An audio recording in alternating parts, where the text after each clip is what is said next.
Så det er vigtigt at understrege. I langt størstedelen af alle tilfælde kan man komme tilbage. Og det er uanset om man har senfølger på 3. måned, 6. måned, 3. år, 10. år. Hvis man kan finde de her dysfunktioner, så kan man genoptræne dem, eller på anden vis få dem udbedret. Så det er altså en vigtig pointe, og for mig tog det jo så 5 år, før jeg virkelig fandt mine dysfunktioner. Og så lang tid skal det jo helst ikke tage.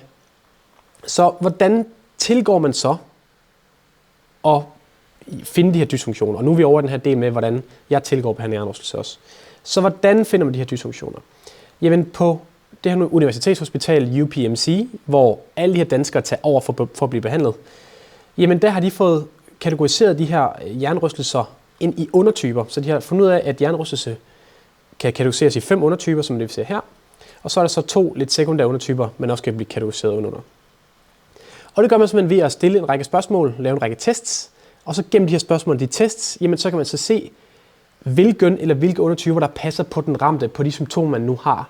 Og så på baggrund af det, så kan man genoptræne, så kan man udbedre, og så bliver man bedre inden for nogle måneder, forhåbentlig. Og det kan man altså i langt størstedelen af alle tilfælde, siger jeg lige igen, komme tilbage. Så det er sådan, de behandler, og den her metode har jeg jo så taget til mig i det omfang, der har været muligt, og det har jeg tilpasset den måde, jeg behandler på. Så jeg gør det samme, og når så vi har fundet ud af, hvilke undertyper, der passer på den ramte, jamen så skal man så ind og kigge på, okay, hvad gør vi så nu? Og herfra bruger vi det, der hedder hjernerystelsespyramiden, som ved alle andre af sådan nogle pyramider, der har vi ligesom et grundlæggende fundament, som er nødvendigt at få styr på, inden man, eller ikke nødvendigvis inden, men for at de elementer, de felter herover, jamen at de giver effekt. Så hvis man begynder på synstræning og finder en dysfunktion der og arbejder på den, uden at have styr på nervesystemet, jamen så vil de resultater, man ser, være begrænset. Så det er meget vigtigt, at man får arbejdet med den fundamentale del her. Og som vi kan se, så er det meget adfærdsstyret.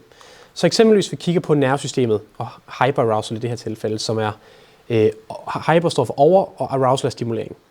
Så ved overstimuleret nervesystem, hvor sådan helt grundlæggende, så kan vores autonome nervesystem deles ind i to dele. Den her rest and digest, og så den her fight or flight. Og den her fight or flight, det er her, hvor vores pupiller bliver udvidet, vores hørelse bliver skarpere, vores puls stiger, vores blodtryk stiger måske også. Og hvis vi har et hoved, der er i forvejen overstimuleret, jamen hvis vi så tager alle de her ekstra informationer ind, jamen så kan det være rigtig svært at falde ned og slappe af. Og hvis vi så har en meget kraftig aktivering af det her sympatiske nervesystem, som er det her fight or flight, jamen så stiger vores stresshormon også, og det kan påvirke vores søvn, for så kan det være svært at falde i søvn, det kan være svært at forblive sovende, og hvis vi har dårlig søvn, jamen så er vores systemiske inflammation, den kan stige. Hvis vi har neuroinflammation, kan den have svært ved at gå væk. Vores evne til at hele og regenerere bliver dårligere. Vores kognitive evner falder. Alting bliver dårligere med dårlig søvn. Og det positive ved det er, at nervesystem, hyperarousal, altså generelt et ubalanceret nervesystem, kan styres rigtig meget af fysisk aktivitet, af også god søvn, af mindset, fordi stressreduktion er en meget stor del af et mindset.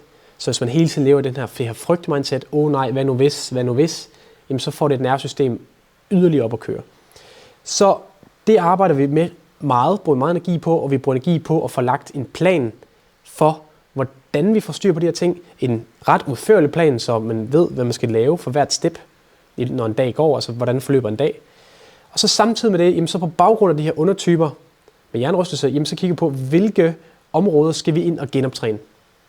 Og det er sådan set det i grove træk, som hjernerystelsesbehandling handler om. Få styr på den her del her, som er den grundlæggende del, som er hele den her balance i kroppen.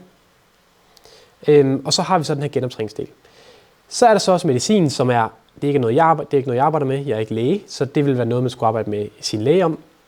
Men det jeg vil sige til medicin, det er, at i nogle tilfælde kan det hjælpe, men hvis man har symptomer på 6. måned eller 12. måned, jamen så vil det være meget, meget sjældent og ikke særlig sandsynligt, at medicin vil gå ind og simpelthen forløse alle de her udfordringer.